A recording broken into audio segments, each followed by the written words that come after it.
This is Dr. Simon of the SCP. This is an interview of SCP-029. Conducted on. Please begin. I am Angel Void of the SCP Foundation. And this is a recorded interview with SCP-029, also known as the Daughter of Darkness. I would like to ask you some questions. I could reach across this table and choke the life out of you before you get the first question out of your mouth. That may be true, but it will serve no true purpose, and in the end as you will just be tossed back into your cold, bright room, and confined to your own company for eternity. Or given some of the other anomalies we have here at the SCP, we may just neutralize you once and for all. This may be your last opportunity to tell us about yourself and why you think you are here. You dare think you can neutralize me? Let me tell you how this works from this point forward. You answer the questions, and we sit here and have a nice cordial chat, or I have you taken to the lab right now, and we begin testing every vile anomaly we have on you until we find one that works. Take it days or years, your choice, so make it. I have been locked away for years by myself, and though the urge to watch the life drain from your body, at this moment, as I squeeze your neck, brings me great excitement. I will indulge your conversation and your questions for now. Thank you. At least until I have had enough of this. There are those they say you are nothing more than a self-appointed cult leader that preys on the weaker sex through telepathic and sexual means, and that you are 100% self-serving. How do you respond to this? I do not care what you mortals think of me. I have my purpose, and in the end, I answer only to the goddess. You have not and cannot stop the inevitability of what is coming by doing no more than locking me in a cage. The goddess knows it is the end times, and her return is imminent. You speak of the goddess. Can you explain in more detail who the goddess is? She is the one true goddess of all things. She is beyond your comprehension as a mortal. All you need to know is that she is the end and the beginning, the truth and the light. She knows all and shows all, even to those that cannot see. Every generation since the beginning of time has prophesied, we were in the end times, but the world keeps spinning and life goes on. Why now should anyone believe your claim about now being the end times? The goddess has said it is the end times, and given me my purpose. It is not for me to question the goddess, but to the best of my ability to fulfill my purpose. And how can you continue to fulfill your purpose behind 3 locked doors in a 5x5 concrete cage? I am but a symbol and messenger. Those who hear my calling react and know what they must do. I am but a tool for the goddess to use as she will. That did not really address the question? You call me a cult leader and a fraud. My followers call me a god. The goddess calls me her messenger. When I took the first life in the name of the goddess, and the first member decided to follow me, the wheels were put into motion. Whether I am flesh or nothing more than an idea, I will now carry on and the followers will keep coming. As I stated before, you cannot stop what is coming. The wheels have already been set in motion. Your followers in existence has been erased from the record books. You are nothing more than a prisoner in a high-tech jail. Stupid girl. Does anything in your world ever truly disappear? One finds a clay figurine, or a story written on an old piece of parchment, and the hours and money that your people spend to find the origin stories behind those trinkets, pages and stories does not allow for anything to fade into the past. I was here and there will be stories written and told from now on. The goddess will return when the sacrifice is complete. And it has always been predetermined. For the last time. You cannot stop what has already been set in motion. You and your kind do not know how to leave the past in the past and look to the future. You are obsessed with the past and what came before. So much that it blocks what you think and do today. You cannot take step forward until you have first looked at where you have been. The past follows you and you cannot even learn from it. Therefore you are just doomed to repeat it. One day you will realize there is no past, no future, but only the now. The goddess will return in the now. And that is unstoppable. So, if we do not look to the past to see our mistakes and try to learn and grow from them, if we do not dream of a better future, then how will we grow as a race and live better lives? The now is all there is. There is no past to learn from. If you think of the past, you bring that past into the now. And repeat it, and you people do this over and over and over. It is so pathetic. Repeating the same mistakes. You never learn from becoming sad, depressed, disillusioned and hopeless. Let me ask you a question. How will anything in your future be better?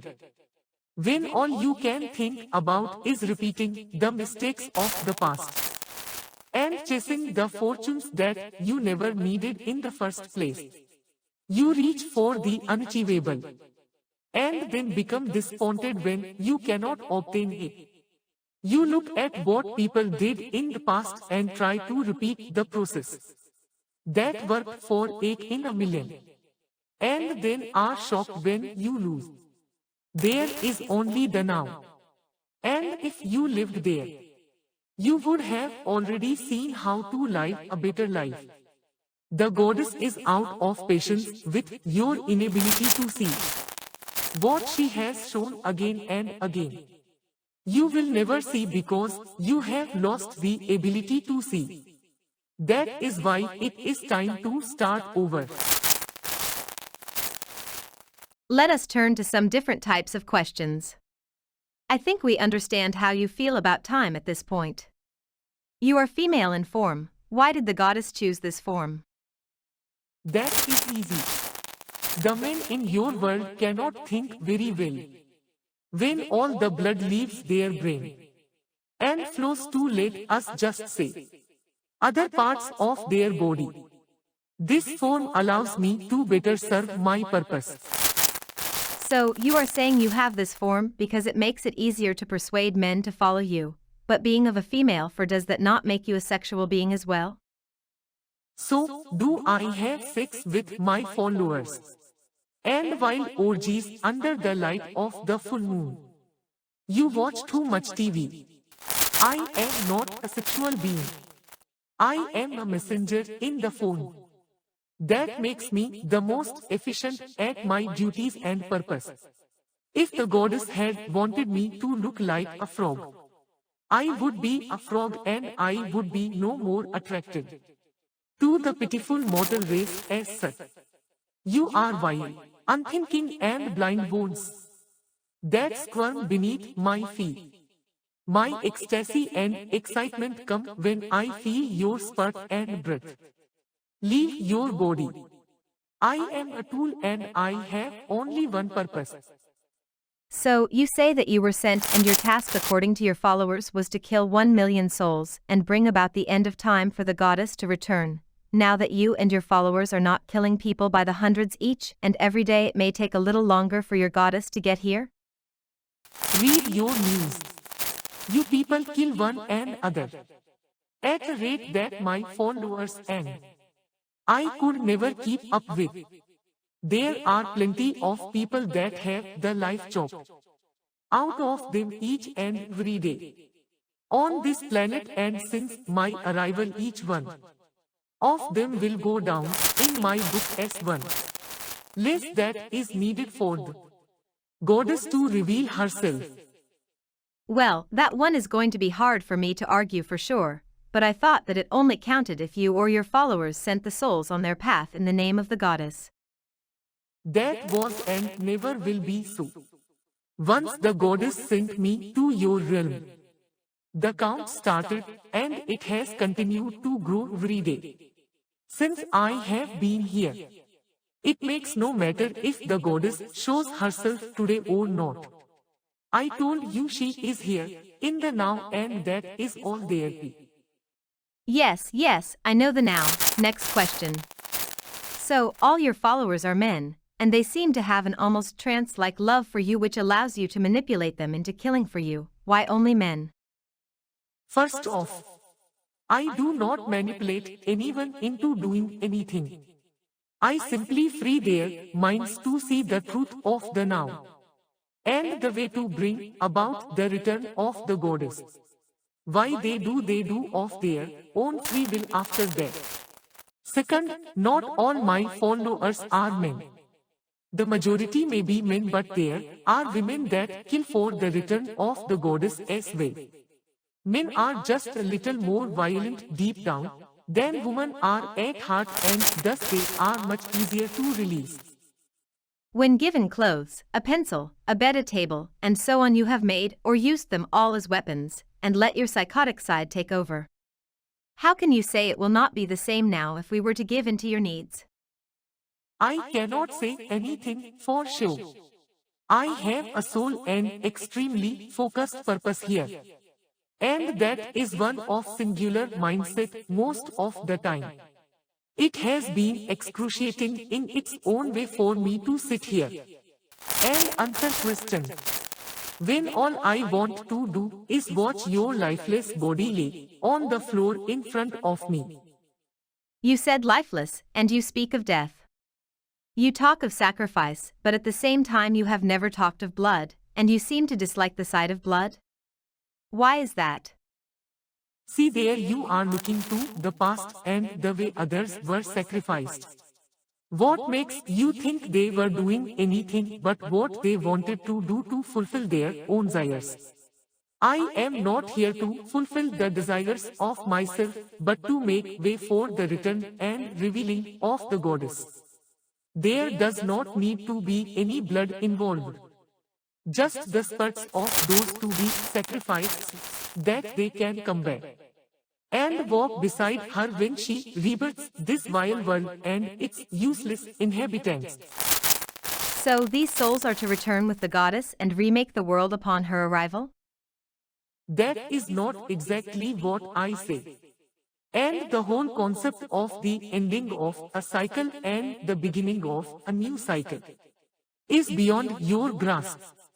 Let us just say it is a requirement to bring about the return of the goddess and leave it at that. So, just a final few questions. So, you seem to be Asiatic-Indian in race. Is there a specific reason that the goddess chose this?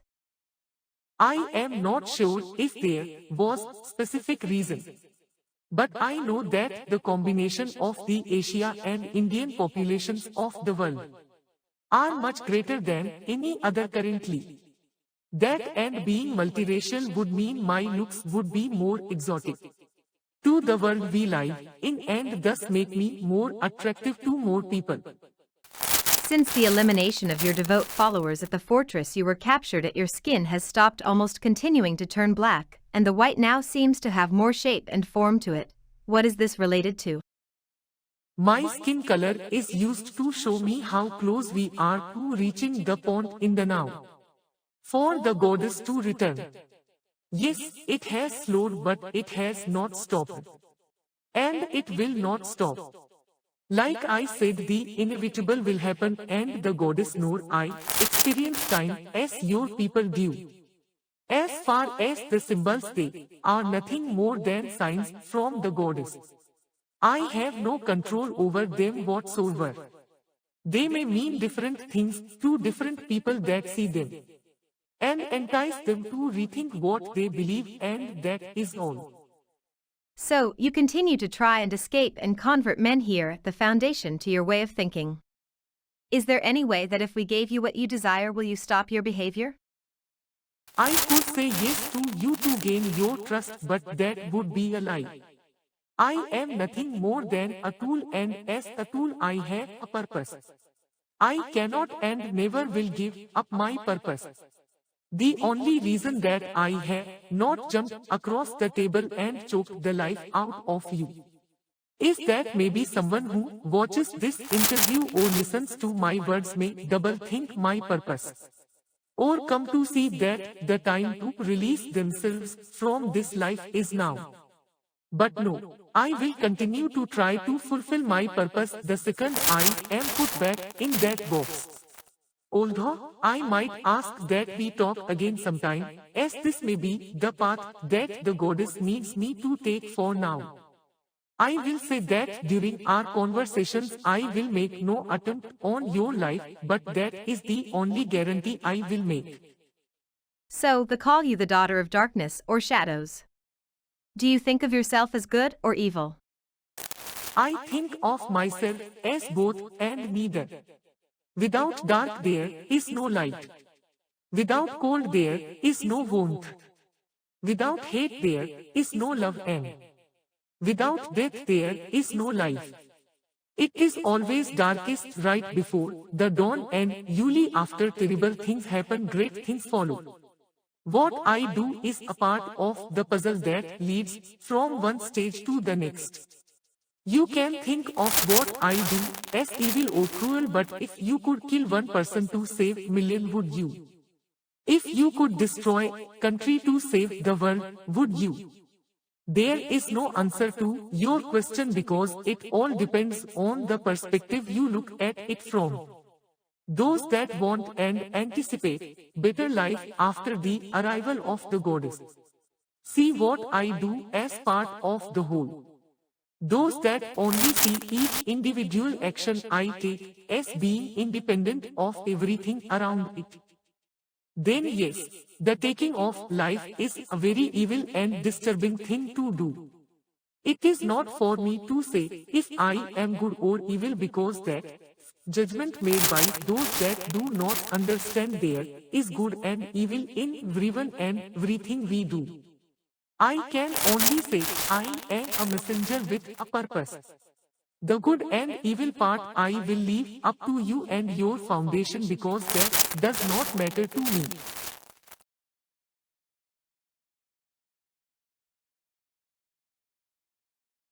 SCP-029 was returned to her cell under armed guard. She lived up to her word as she attempted to attack D-9436 on the way back to her cell.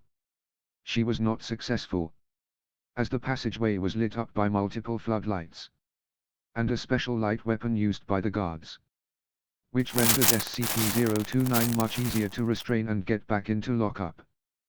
Paperwork has again been filed to terminate SCP-029, but no decision has been made at this point, and the request is still under review. SCP-029 has still been given no clothes, bed, books or a blanket at this time.